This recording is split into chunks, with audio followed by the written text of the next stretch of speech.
تیار ہوں، ہر لمحہ تیار ہوں۔ اللہ کے نبی کریم صلی اللہ علیہ وسلم کے صحابی ایک انصاری صحابی کا ذکر ہے کہ اللہ جب بندے اللہ سے نماز میں جب کوئی فریاد کرتا ہے تو اللہ تعالیٰ بندوں کی فریاد کو سنتا ہے۔ ایک انصاری صحابی اللہ کے نبی کریم صلی اللہ علیہ وسلم کے آپ کے ساتھ میرے ساتھ ساری پریشانیاں ہیں، لیکن ہم مسجد نہیں جاتے، اس لیے آپ کو یاد نہیں ہے، آپ سمجھ نہیں رہے ہیں ہماری ضرورت کیا ہے۔ نہ آپ اپنے باپ کے لیے کچھ اللہ کو کہہ سکتے ہیں، نہ آپ اپنی ماں کے لیے کچھ اللہ کو کہہ سکتے ہیں، نہ ان کے لیے مغفرت کی دعا کر سکتے ہیں، کچھ نہیں کر سکتے ہیں۔ آج تو فیشن ہے بوڑھی ماں کو اذیتیں دینا، بوڑھی ماں کو گالیاں دینا، بوڑھی ماں کو برا بھلا کہنا۔ چلیے آگے چلتے ہیں، پھر اس کے بعد بات آئے گی۔ اللہ کے نبی کریم صلی اللہ علیہ وسلم کے جانثار صحابی انصاری ہیں۔ کاروبار ہم بھی کرتے ہیں، آپ بھی کرتے ہیں، کہیں نہ کہیں زندگی میں ایسی گھڑی ایسا وقت آ جاتا ہے کہ آدمی پریشان ہو جاتا ہے، اور اس پریشانی کی گھڑی میں بندہ یقیناً اللہ کو یاد کرتا ہے، اللہ اس کا حل نکالتا ہے۔ انصاری صحابی تجارت کر رہے ہیں، کاروبار کے لیے شام تشریف لے گئے۔ جب شام تشریف لے گئے کاروبار کرنے کے بعد، خرید و فروخت کرنے کے بعد، پیسہ لے کر کے غلہ لے کر کے واپس ہوئے۔ راستے میں رہزنوں نے، راستے میں لٹوروں نے گھیر لیا، اور گھیر لینے کے بعد ان سے کہا تمہارے پاس جو روپیے ہیں، تمہارے پاس جو پیسے ہیں، تمہارے پاس جو سواری ہے، وہ ساری چیزیں تم مجھے دے دو، اور اس کے بعد ہم تمہیں قتل کر دیں گے۔ یہ تو بڑا عجیب معاملہ ہے، ساری چیزیں بھی لے رہا ہے، قتل کی دھمکی بھی دے رہا ہے۔ وہ انصاری صحابی کہتے ہیں کہ سارا سامان لے لو، روپیے بھی لے لو، پیسے بھی لے لو، ساری چیزیں ہم تمہیں دینے کے لیے تیار ہیں، اور جان سے مارنے کی باتیں بھی کر رہے ہو، تم مجھے جان سے نہ مارو۔ لیکن رہزن لٹیرے ڈکیت پاکٹ مار کہتا ہے کہ نہیں، یہ ساری چیزیں تو میں لے ہی لوں گا، لیکن تمہیں زندہ بھی نہیں چھوڑوں گا۔ وہ انصاری صحابی کہتا ہے ٹھیک ہے، تمہاری یہی مرضی ہے تو تمہیں جو من ہو کرنا، مجھے 2 رکعت نماز پڑھ لینے کی اجازت دے۔ قرآن نے ذکر کیا یا ایھا الذین آمنوا استعینوا بالصبر والصلاۃ ان اللہ مع الصابرین۔ اے وہ لوگوں جو ایمان لائے ہو، اللہ سے مدد طلب کرو نماز کے ذریعے اور صبر کے ذریعے۔ 2 چیزیں بتائی، نماز کے ذریعے بھی اللہ سے آپ مدد مانگیے، اور صبر کر کے بھی اللہ سے مدد مانگیے۔ وہ انصاری صحابی تھوڑی دیر کے لیے مہلت لیتا ہے اور کہتا ہے مجھے 2 رکعت نماز پڑھ لینے دو۔ 2 رکعت نماز پڑھ لینے کی اجازت اس رہزن کی طرف سے، لٹیرے کی طرف سے مل جاتی ہے۔ اللہ کے نبی کریم صلی اللہ علیہ وسلم کے جانثار صحابی اللہ کی عدالت میں کھڑے ہوتے ہیں اور نیت باندھتے ہیں کہ اللہ اکبر۔ نیت باندھ لی، سورہ فاتحہ پڑھ لیا، اور اس کے بعد جو دوسری سورت اس کے اندر ملانی ہے، وہ دماغ میں کھلبلی مچی ہوئی ہے، دشمن پیچھے تلوار لے کر کے بھی کھڑا ہے، دماغ میں یہ بات بھی گھوم رہی ہے کہ یہ کیا کرے گا نہیں کرے گا۔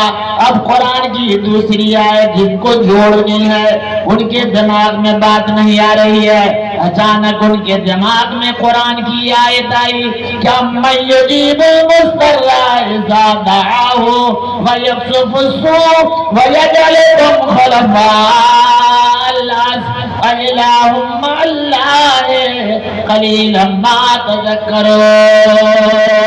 اللہ کہتا ہے میرے بندو یہ تو بتاؤ، جب تم مصیبت میں پھنس جاتے ہو، جب پریشانی میں پھنس جاتے ہو، جہاں نہ تمہارا باپ ہوتا ہے، نہ جہاں تمہاری ماں ہوتی ہے، جہاں نہ تمہارا رشتہ دار ہوتا ہے، نہ جہاں تمہارا کوئی دوست و احباب ہوتا ہے، اس مصیبتوں کی گھڑی میں اس جگہ تمہاری مدد کرنے والا کون ہوتا ہے؟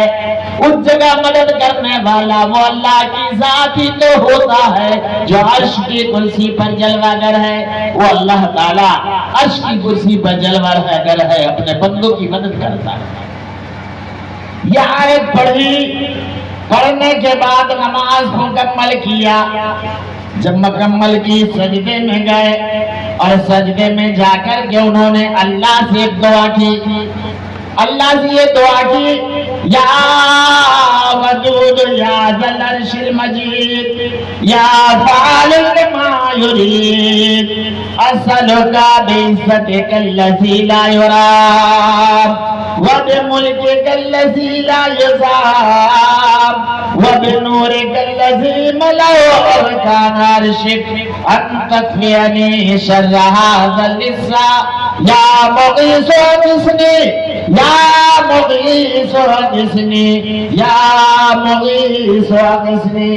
پہلی مرتبہ دعا کی، فرشتوں میں کوہرام مچ گیا کہ ایک فریادی، ایک مظلوم اللہ سے اپنی درخواستیں پیش کر رہا ہے، آسمان کے دروازے کھل گئے۔ دوسری مرتبہ دعا کیا، یا ودود یا ذل عرش المجید یا فعال لما یرید اسألک بعزتک الذی لا یرام وبملکک الذی لا یضام وبنورک الذی ملأ ارکان عرشک ان تکفینی شر ھذا اللص یا مغیث اغثنی یا مغیث اغثنی یا مغیث اغثنی۔ یہ دعا پڑھی، فرشتوں میں کوہرام مچ گیا، اپنی اپنی درخواست لکھنے لگے، اللہ کی عدالت میں جا کر کے پیش کرنے لگے فرشتے۔ الہ العالمین، اس بندے کی مدد کے لیے میری یہ درخواست تمہاری عدالت میں ہے، میری درخواست قبول کر لے اور مجھے اس ڈیوٹی پر لگا دے۔ ایک فریادی فریاد کر رہا ہے، ظالم تلوار کھینچے اس کے پیچھے کھڑا ہے۔ ان فرشتوں میں سے اللہ نے ایک فرشتے کی درخواست قبول کر لی اور اللہ نے فرشتے کو بھیجا۔ فرشتے آئے، وہ بندہ بھی سلام پھیرا نہیں تھا کہ سلام پھیرنے ہی والا ہے، کہہ رہا السلام علیکم ورحمت اللہ السلام علیکم ورحمت اللہ۔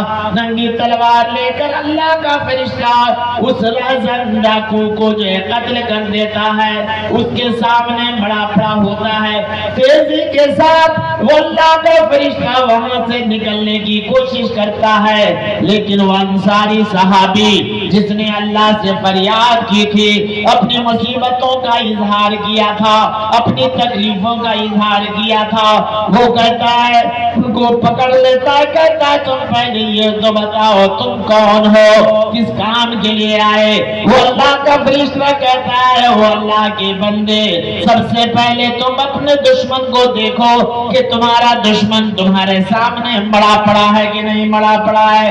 دیکھتا ہے دشمن اس کا اس کے سامنے مڑا پڑا ہے، کہتا ہے میرا دشمن میرے سامنے مڑا پڑا ہے، تم کون ہو؟ کہا میں اللہ کا فرشتہ ہوں۔ جب تم نے پہلی مرتبہ سجدے میں دعا کیا، یا ودود یا ذل عرش المجید یا فعال لما یرید اسألک بعزتک الذی لا یرام وبملکک الذی لا یضام وبنورک الذی ملأ ارکان عرشک ان تکفینی شر ھذا اللص یا مغیث اغثنی یا مغیث اغثنی۔ جب تم نے پہلی مرتبہ دعا کی، آسمان کا دروازہ کھلا، دوسری مرتبہ دعا کی، فرشتوں میں کوہرام مچ گیا، تیسری مرتبہ دعا کی تو اللہ نے میری درخواست تمہاری مدد کے لیے قبول فرما لیا، اور میں اللہ کا فرشتہ ہوں جو تمہارے سامنے آیا ہوں، تمہارے سامنے تمہارے دشمن مڑا پڑا ہے۔ یہی تو قرآن درس دے رہا ہے اور یہی تو قرآن سکھا رہا ہے کہ یا ایھا الذین آمنوا آمنوا استعینوا بالصبر والصلاۃ، کہ اگر ایمان کا دعوے دار ہو، اگر نبی کا کلمہ پڑھنے والے ہو، تو اللہ کہتا ہے جب تم مجھ سے مدد مانگو تو نماز کے ذریعے اور صبر کے ذریعے۔ یہ دو ایسی چیزیں ہیں کہ بندہ اللہ کے سامنے جب گراتا ہے، اپنی مصیبتوں پر اذیتوں پر جب برداشت کرتا ہے، تو اللہ تعالیٰ کہتا ہے اللہ ہر حال میں تمہارے مدد کرنے کے لیے تیار ہے۔ یہ دو باتیں تھی جو میں نے آپ کے سامنے رکھ دی ہے۔ اللہ سے دعا ہے اللہ تعالیٰ ہم سارے لوگوں کو جب تک رکھے۔ نماز یہ ایک انمول نعمت اور دولت ہے، اس کے بغیر کسی کو چین نہیں، کسی کو چین نہیں۔ آپ جتنی بھی نیکیاں کریں، جتنی بھی بھلائیاں کریں، ساری چیزیں کریں، لیکن ہماری زندگی میں اگر نماز نہیں ہے تو کچھ بھی نہیں۔ نماز پڑھیں، قیامت میں اللہ تعالیٰ آپ سے یہ نہیں پوچھے گا کہ تم نے میلاد کرایا یا نہیں کرایا، واز کرایا یا نہیں کرایا، عرس کیا یا نہیں کیا، مزاروں پر گئے یا نہیں گئے، تم نے چادریں چڑھائی یا نہیں چڑھائی، تم نے ایصال ثواب کیا یا نہیں کیا۔ یہ سارے معاملات تو بعد کے ہیں، یہ معاملات اللہ پوچھے گا کہ نماز تم نے پڑھی کہ نہیں پڑھی۔ روز اول کے جہاں گداز بوت، روز اول کے جہاں گداز بوت، اولی پرشش نماز بوت۔ اللہ سب سے پہلے جس چیز کا سوال کرے گا کہ جس اللہ نے تم کو پیدا کیا، جس اللہ نے تمہیں صحت بخشی، جس اللہ نے تمہیں مکان دیا، جس اللہ نے تمہیں دکان دیا، جس کی زمین پر تم چلتے پھرتے نظر آ رہے تھے، اس رب کے سامنے تم نے اپنے جبین نیاز کو ٹیکا یا نہیں ٹیکا؟ اللہ یہ سوال کرے گا۔ اللہ سے دعا اللہ ہم سارے لوگوں کو اپنے رب کے سامنے اس جبین نیاز کو ٹیکنے کی توفیق عطا فرمائے، اور جب تک اللہ اس دنیا کے اندر رکھے، ایمان و اسلام پر رکھے، اور جب لے چلے تو خاتمہ بالخیر کرے۔ صلی اللہ تعالی علی خیر خلقہ وآلہ وصحبہ اجمعین برحمتک یا ارحم الراحمین۔ الحمدللہ رب العالمین والصلاة والسلام علی سید المرسلین۔ ربنا آتنا فی الدنیا حسنۃ وفی الآخرۃ حسنۃ وقنا عذاب النار۔ ربنا اننا آمنا فاغفر لنا ذنوبنا وقنا عذاب النار۔ یا قیوم برحمتک استغیث۔ اے اللہ جس مقصد سے مجلس رچائی گئی ہے، خدا بندہ تو اس مقصد میں کامیابی عطا فرما۔ جس بچی کا عقیقہ ہوا اللہ اس بچی کی زندگی کو تابناک بنا دے۔ اے اللہ اس بچی کو صحت و تندرستی عطا فرما، اور اللہ اس بچی کو والدین کے لیے جہنم سے ستھرا بنا دے، جہنم سے پردہ بنا دے، جنت میں جانے کا ذریعہ اور سبب بنا دے۔ جب تک اللہ دنیا کے اندر رکھنا، ایمان و اسلام پر رکھنا، جب لے چلنا تو خاتمہ بالخیر کرنا۔ ربنا تقبل منا انک انت السمیع العلیم وتب علینا انک انت التواب الرحیم۔ صلی اللہ تعالی علی خیر خلقہ وآلہ وصحبہ اجمعین برحمتک یا ارحم الراحمین۔